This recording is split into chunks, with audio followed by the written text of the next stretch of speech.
네, 안녕하세요.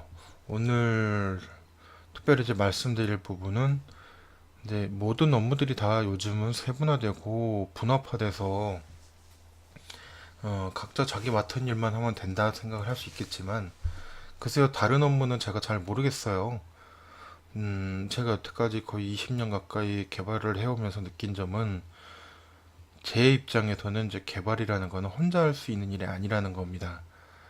어, 디자이너가 있겠고, 그 업무를 기획하는 기획자가 있을 수 있겠고요. 기획자도 혼자 기획을 하시진 않을 거예요. 특정 업무에 대해서 어느 한 부분을 기획하시는 분이 있고, 또 어떤 한 부분을 기획하시는 분이 있고, 총괄 기획자가 따로 있으시거든요. 총괄 기획자가 또 전체적인 기획에 대한 컨트롤을 하시기도 하고요. 큰 프로젝트일수록 디자이너도 많이 필요해서 디자이너도 분업화돼서 어떤 한 꼭지는 누가, 다른 한 꼭지는 누가, 또 다른 한 꼭지는 누가 하되 전체적인 디자인 컨셉이나 방향성을 제시하는 중앙에 컨트롤하는 디자이너가 또 한 명이 있을 수 있고요. 그리고 개발자들도 마찬가지입니다. 개발자도 DBA가 있을 수 있고요. 공통의 업무를 담당하고 있는 공통 업무 담당자가 또 따로 있고요. 그리고 각 그 파트별 담당자가 또 따로 있을 수 있어요.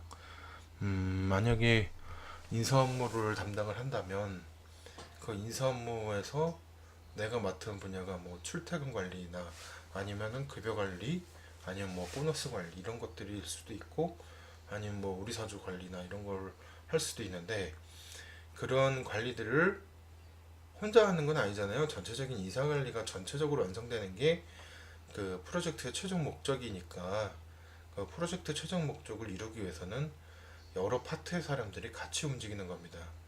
공통단어를 어떤 분이 개발하시고 내가 만약에 뭐 출퇴근 관리를 한다 그러면 출퇴근 관리는 곧 급여나 뭐 다른 인사 평점 관리하고도 연관이 있기 때문에 출퇴근 관리에 대한 정보를 그쪽 파트의 사람하고 공유해야 되고요.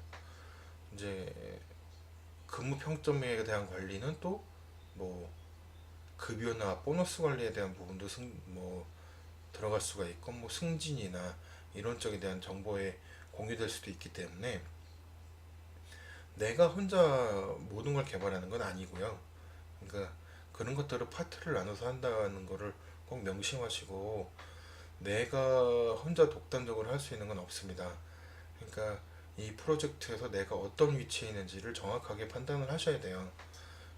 인사관리를 하신다고 하면 인사관리가 전체적으로 어떤 항목들이 필요한지 그런 항목에 대한 정리를 미리 계략으로 해야 되나? 대략적으로라도 꼭 파악을 해 두시고 나와 연관된 내가 맡은 업무 파트와 연관되는 업무가 또 어떤 업무들이 있는지 그 업무 파트를 또 정리를 하시고요. 그 연관된 파트의 사람하고 또 서로 미팅을 하시고요.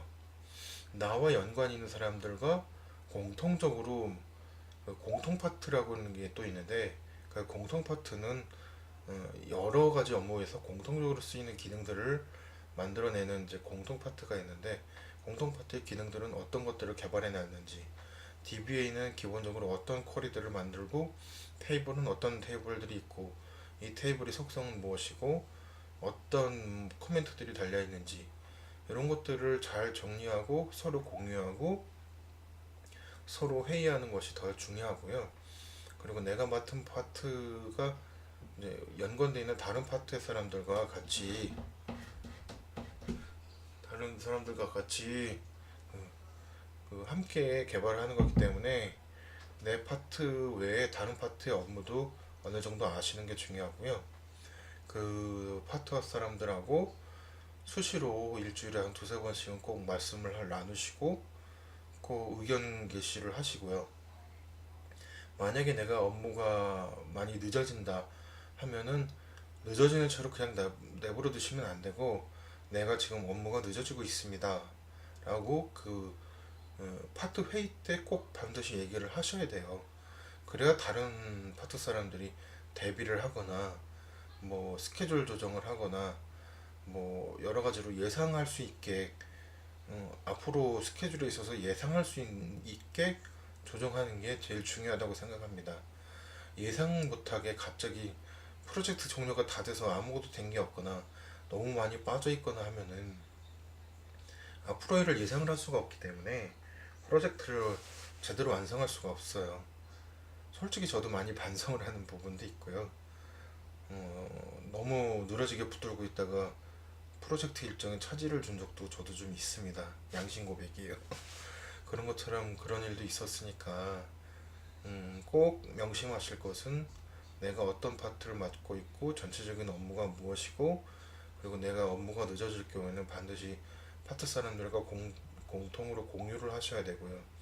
만약에 다른 분이 업무가 늦어진다?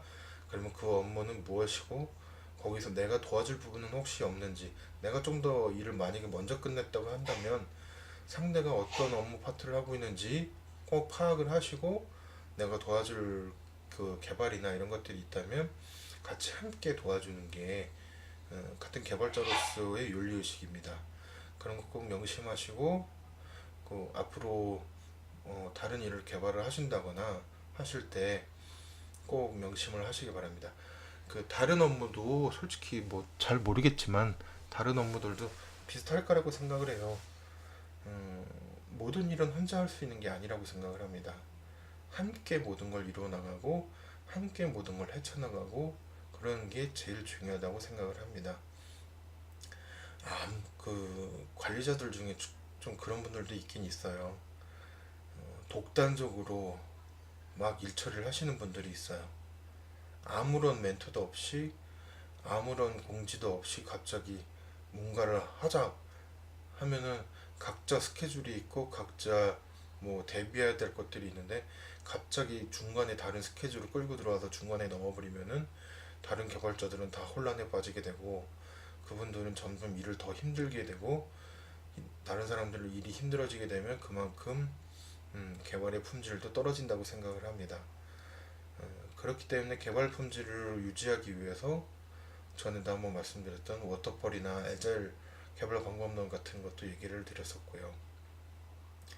어떻게 하면 하이 퀄리티의, 그러니까 고퀄리티의 그 개발 품질을 유지하면서 개발자들이 스트레스 받지 않고 더 피곤해 하지 않는 그런 개발 방식이 무엇인지 항상 끊임없이 고민을 하고 항상 커뮤니케이션을 하고 여태까지 모든 개발의 그 역사가 그렇게 흘러왔거든요. 그러니까 꼭 명심하시고, 계속 명심하시라는 말을 계속 말씀을 드리는데 개발은 혼자 하는 게 아닙니다. 여러 사람과 함께 한다는 의식을 갖고 함께 만들어가기 위해서 더욱더 노력하시기 바랍니다. 오늘은 여기까지 하겠습니다.